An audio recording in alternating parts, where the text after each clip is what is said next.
ট্রাম্পের মন্তব্য আর অর্থনৈতিক নীতিতে দিশেহারা বিশ্ববাজার, যার সবচেয়ে বড় প্রভাব পড়েছে মুদ্রা বাজারে। ইউরো, পাউন্ড, ইয়েন ও সুইস ফ্রাঙ্ক সবকিছুর বিপরীতে মার্কিন ডলারের দরপতন হয়েছে ভয়াবহভাবে। অনেক বছর পর ডলার পৌঁছেছে সর্বনিম্ন দামে।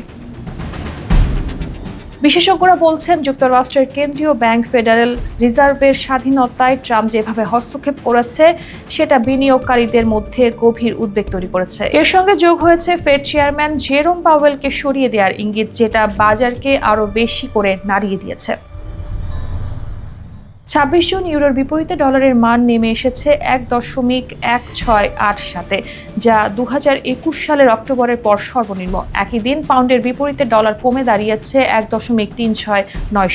২০২২ সালের জানুয়ারির পর যা সবচেয়ে কম। সুইস ফ্রাঙ্কের বিপরীতে ডলার ২০১১ সালের পর সর্বনিম্ন হয়ে দাঁড়িয়েছে ০.৮০৩৩। আর ইয়েনের বিপরীতে ০.২% কমে দাঁড়িয়েছে ১৪৪.৮৯। সামগ্রিকভাবে ডলার সূচকও নেমে গেছে ৯৭.৪৯১, যা ২০২২ সালের পর সবচেয়ে নিচে।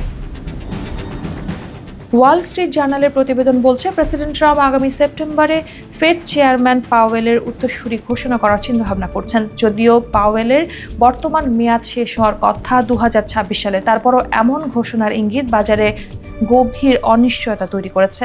বিনিয়োগ প্রতিষ্ঠানগুলো বলছে, ফেড চেয়ারম্যান পরিবর্তনের সিদ্ধান্ত যদি রাজনৈতিক উদ্দেশ্য প্রণোদিত হয়, তাহলে তা বিনিয়োগকারীদের মধ্যে আতঙ্ক ছড়িয়ে দেবে এবং ডলারের মূল্যায়নে বড় ধাক্কা দেবে।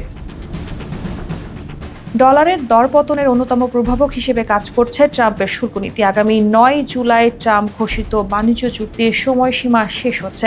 বিশ্বখ্যাত বিনিয়োগ ব্যাংক জেপি মর্গান জানিয়েছে, ট্রাম্পের এই শুল্ক নীতি যুক্তরাষ্ট্রে অর্থনৈতিক মন্থরতা তৈরি করবে, মূল্যস্ফীতি বাড়বে এবং যুক্তরাষ্ট্রের ব্যতিক্রমী অর্থনৈতিক অবস্থান শেষ হয়ে যাবে। প্রতিষ্ঠানটির হিসেব অনুযায়ী যুক্তরাষ্ট্রের মন্দার সম্ভাবনা এখন বেড়ে দাঁড়িয়েছে প্রায় ৪০%।